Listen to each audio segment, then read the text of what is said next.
نحمدہ ونصلی علی رسولہ الکریم اما بعد۔ رمضان المبارک کا بابرکت مہینہ چل رہا ہے۔ روزے کے مختلف فوائد و ثمرات ہیں۔ آج ہم مختصراً ان کے فوائد اور ثمرات پر گفتگو کریں گے۔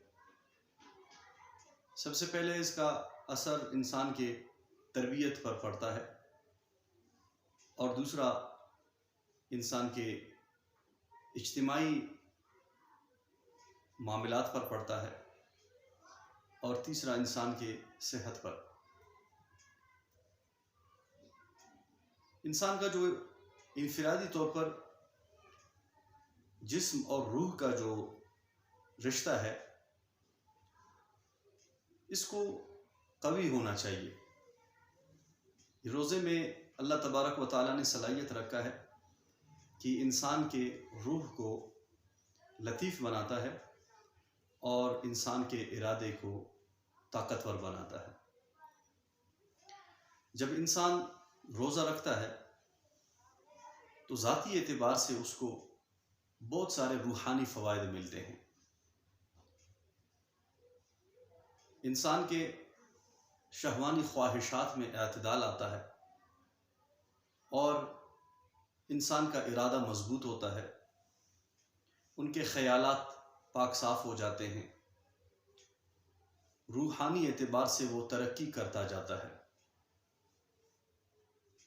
اور شیطان اس پر حاوی نہیں ہوتا، نفس انسان پر حاوی نہیں ہوتا، بلکہ انسان نفس پر غالب آتا ہے۔ ایسا نہیں ہوتا کہ نفس انسان کو کسی کام کے کرنے پر مجبور کرے۔ اگر روزہ دار صحیح معنوں میں کما حق روزہ رکھتا ہے تو اس میں یہ صلاحیت پیدا ہوتا ہے کہ وہ اپنا نفسانی خواہشات پر ہمیشہ غالب رہتا ہے۔ اس کی مثال ایسی ہے جس طرح درخت کے کنارے یا کسی نہر کے کنارے یا کسی ندی کے کنارے کچھ گھاس اگتے ہیں، وہ انتہائی نرم و نازک ہوتے ہیں، اور وہ معمولی سی سخت ہوا یا سردی سے مرجھا جاتے ہیں۔ ان کی پرورش ایسے ماحول میں ہوتی ہے جہاں پہ طوفان یا اس طرح کی سختیاں نہیں ہوتی ہیں جن سے اسے نقصان ہو۔ لیکن اگر ایک گھاس پہاڑ پر اگ جائے اور وادیوں میں اگے تو اس میں وہ سختی آتی ہے، مضبوطی آتی ہے، وہ کسی بھی طوفان سے، کسی بھی آندھی سے اسے نقصان نہیں ہوتا، اس کی جڑیں مضبوط ہوتی ہے۔ اسی طرح رمضان المبارک کے مشقتیں، چاہے بھوک کی ہو، پیاس کی ہو، گرمی کی ہو، سردی کی ہو، یا جسمانی مشقت ہو، یا نفسانی اعتبار سے انسان کو مغلوب ہونے کے لیے نفس کوشش کرے، تو اس صورت میں انسان اپنے آپ کو قابو میں رکھے۔ یہ تمام مشقتوں کو بالائے طاق رکھ کر انسان جب صبر کرتا ہے تو اس کی مثال ان درختوں کی ہوتی ہے، ان پودوں کی ہوتی ہے جو پہاڑوں پہ اگتے ہیں، جو کسی طوفان سے نہیں جھکتے، کسی آندھی سے وہ جڑ سے نہیں اکھڑتے، بلکہ وہ قائم دائم رہتے ہیں، ہر حالات کا مقابلہ کرتے ہیں۔ اسی طرح روزہ دار ان مشقتوں سے جب گزرتا ہے تو پھر وہ دنیا میں کبھی بھی شیطان کے آگے مغلوب نہیں ہوتا، نفس کے آگے مغلوب نہیں ہوتا۔ وہ کسی بھی قسم کی گناہ کرتے ہوئے اسے بہت مشکل محسوس ہوگا، وہ آسانی سے برائی کی طرف نہیں جائے گا، بلکہ وہ ثابت قدم رہے گا اور وہ استقامت کا مظاہرہ کرے گا۔ رمضان المبارک کا روزہ یہ روح اخلاص کی تربیت کے لیے ہے۔ اس سے انسان کی اخلاص کی تربیت ہوتی ہے، اس کا معیار بلند ہوتا ہے، اس میں نکھار آتی ہے۔ ایک مرتبہ رسول اللہ صلی اللہ علیہ وسلم سے پوچھا گیا کہ شیطان کا مقابلہ کیسے کیا جائے، اسے خود سے کیسے روکا جائے، تو آپ صلی اللہ علیہ وسلم نے فرمایا کہ روزہ رکھو، شیطان کا منہ اسے کالا ہوتا ہے، صدقہ و خیرات سے شیطان کی کمر ٹوٹ جاتی ہے، اور اعمال صالحہ پر کاربند رہنے سے شیطان کی امید ٹوٹ جاتی ہے۔ چوتھی چیز استغفار ہے۔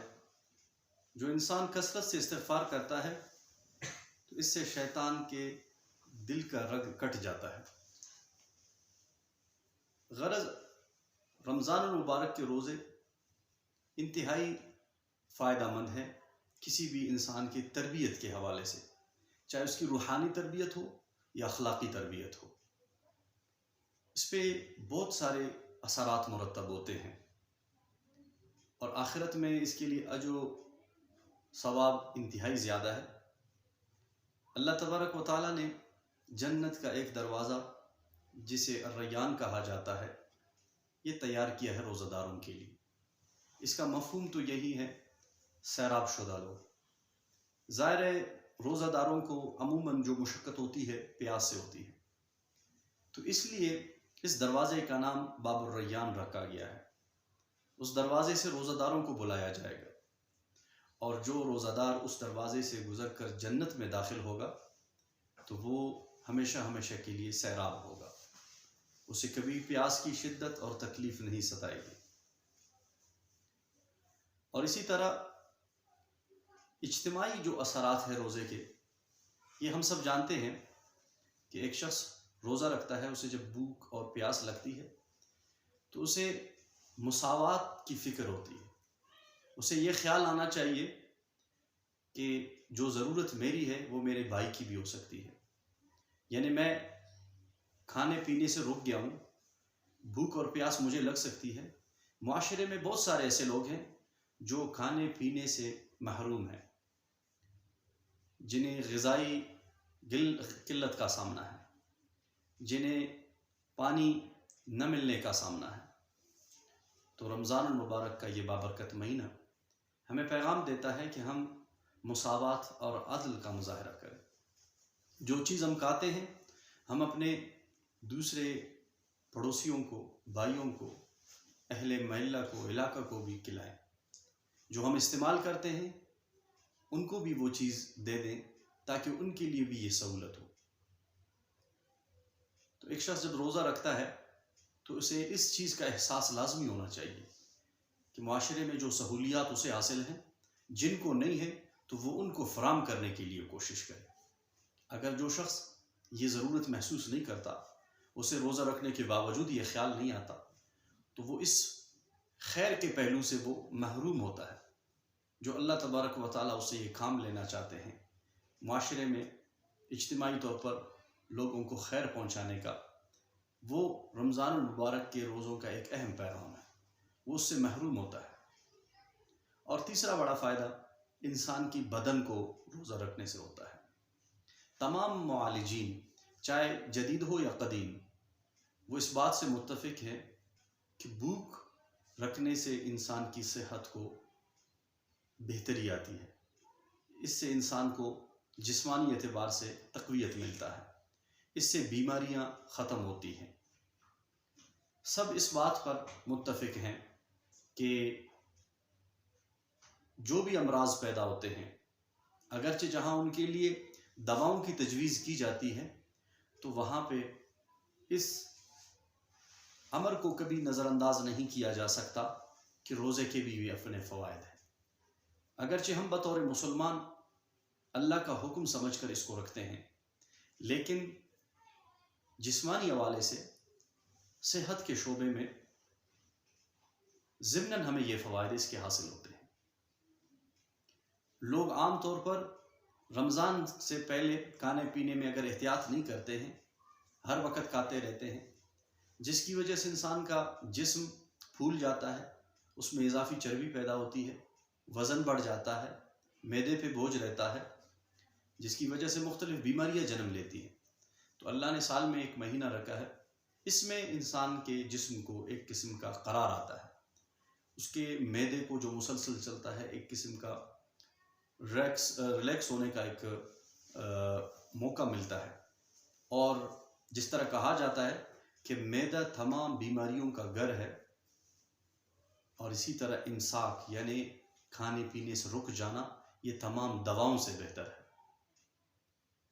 اس لیے اس بابرکت مہینے میں ہم کوشش کریں کہ سحری میں بھی کم کھائیں اور افطاری میں بھی اعتدال سے کھائیں، تاکہ ہم صحت کے حوالے سے جو اس کے فوائد ہے روزے کے اس کو بھی حاصل کر سکیں.